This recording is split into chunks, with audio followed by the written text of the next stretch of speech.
Welcome back to Tipping Point. I'm your host, Riley Lewis, filling in for Kara McKinney. The Walz are closing in on Tim Walz. Walz has been mired in controversy ever since Kamala Harris picked him to be her running mate on Tuesday.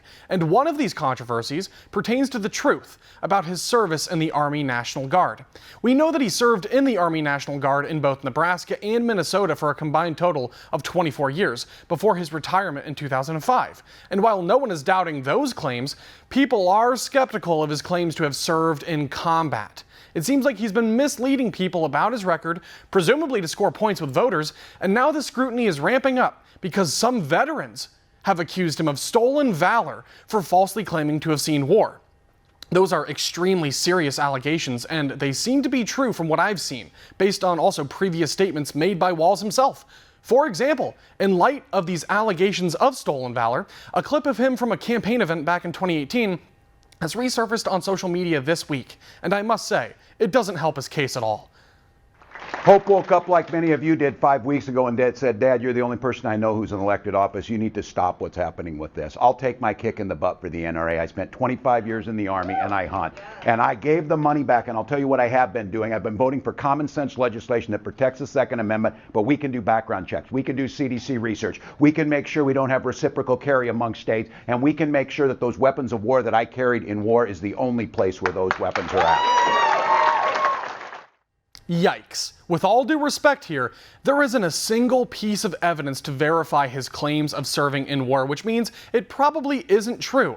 But there's even more evidence here in this favor of saying that there's no proof or record that what he's saying is actually true. We have another video from Alpha News, this time from back in 2022, 2 years ago. It also resurfaced on social media earlier this week, and in the video, a veteran named Tom Behrens, who served with Walz, says that he was a terrible leader in the National Guard. He says Tim Walz, or should I say Tim A. Walz, even abandoned the battalion before they went to war. He abandoned us, what the hell kind of leader does that? He just, as soon as the shots were fired in Iraq, he turned and ran the other way and hung his hat up and quit. We fast forward to the election in 2018 in Minnesota, and you try at that time to get people's attention with this story and also with what seems to be a very misleading statement that he continued to make about his service. It kind of just sat there, when he was a congressman, he bragged that he was a command sergeant, retired command sergeant major. I'm the highest ranking person ever in the House, and all this lie that he was telling. The state of Minnesota came out after 2018, after this was exposed, and they said, well, he can say that he served as a command sergeant major, but he can't say he's a retired one because he's not. And that's what he was saying. And he was saying that, and there was lots of lots of cards coming in the mail, for him to be elected. They said right on there he's a retired command sergeant major, just tooting his own horn, just hanging on the coattails of people that actually are command sergeant majors that went through all the process and put all the time in. Wow, that's incredibly disturbing. And if Behrens is right, then Walz owes all of us a major apology.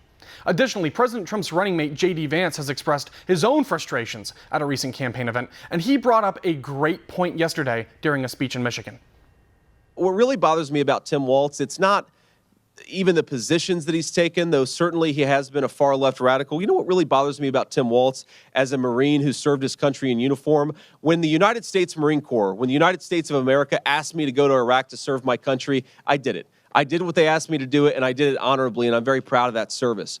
When Tim Walz was asked by his country to go to Iraq, you know what he did? He dropped out of the Army and allowed his unit to go without him, a fact that he's been criticized for aggressively by a lot of the people that he served with. I think it's shameful to prepare your unit to go to Iraq, to make a promise that you're going to follow through, and then to drop out right before you actually have to go.